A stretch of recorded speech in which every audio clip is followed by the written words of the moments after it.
watching Let's Chat.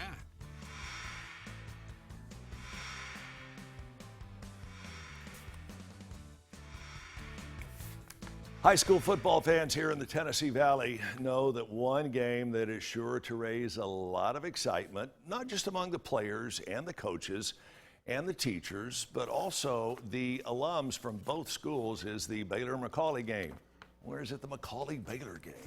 Decisions. Joining us now is the headmaster, Lee Burns of McCallie. Lee, good morning.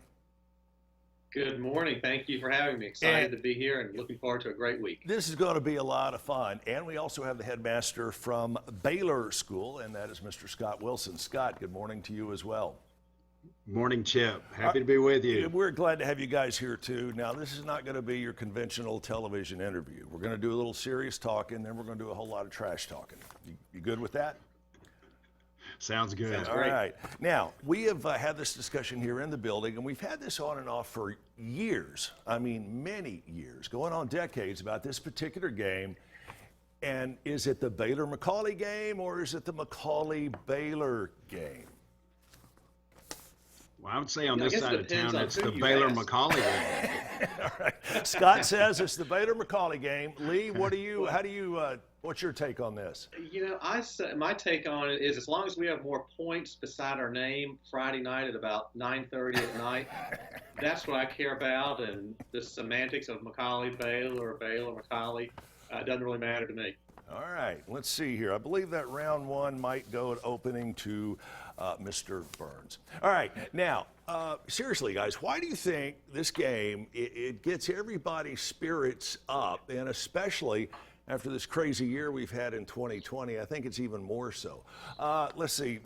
I'll tell you what, Scott, we're going to begin with you. Why do you think this is one game that even casual football fans get all excited about? Well, I mean, first, there's just history to it. We've been doing this since, 1908, I think, and so and at the time, at the first Baylor-McCallie game back in 1908, it was the largest crowd ever assembled in Chattanooga.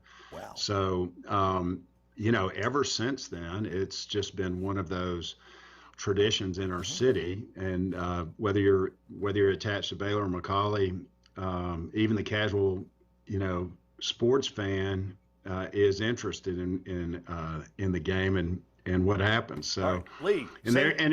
Lee, same question to you. Why the excitement for Baylor-McCallie? I would agree with Scott. There's this great tradition. Also, you've got two fabulous schools, and that have been around for over 100 years. And there's a healthy respect. Sometimes there's sort of playful jabs and so forth, back and forth. But I think Chattanooga's fortunate to have our two schools. We push one another to grow and be better and challenge each other, and lots of people at the two schools. They're still they're friends, but we'll see each other, and it's just playful rivalry. And then the other thing is the two really outstanding football traditions and programs and teams. So the football on the field is really high caliber. And a lot of folks may not know, but both Baylor and McCallie, going back decades, were actually military academies. And back when they were military academies, I can remember the players then getting really psyched up, not just the week of the game, but it seems like that was what was in everybody's mind. As soon as Labor Day was over with, they were gearing towards this. I want to ask you both this question, and Scott, we're going to begin with you. How close did the Baylor-McCallie game, because of the COVID-19 pandemic, come to not getting played this year? Well, I mean, I think it's this game, like so many other facets of holding school during COVID, playing sports at all was up in the air for the longest time.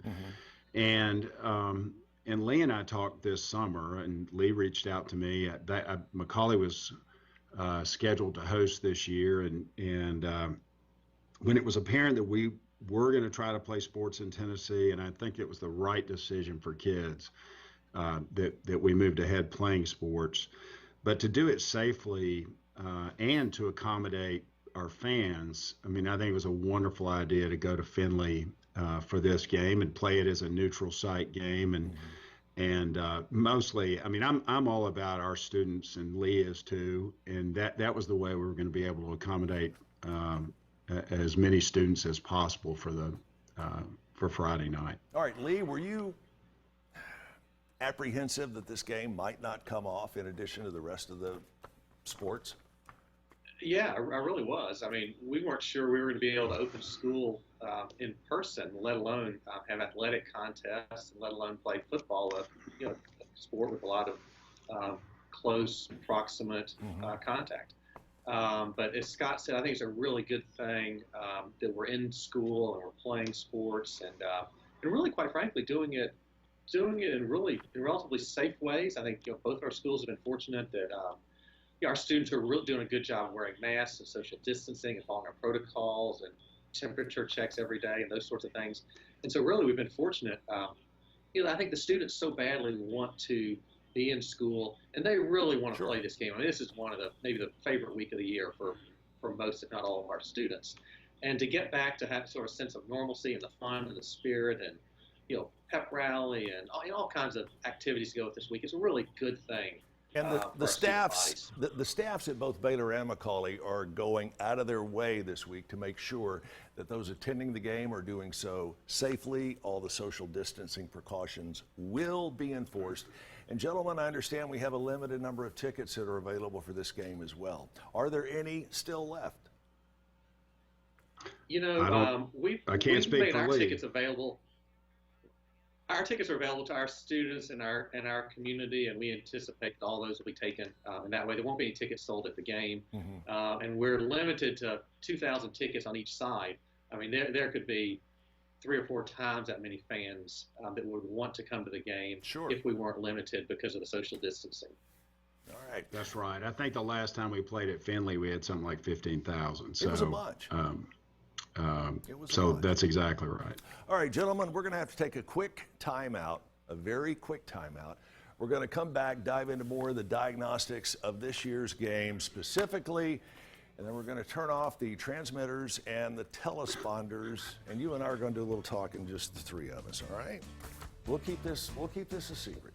You stay with us. We've got more coming up right after this on Let's Chat.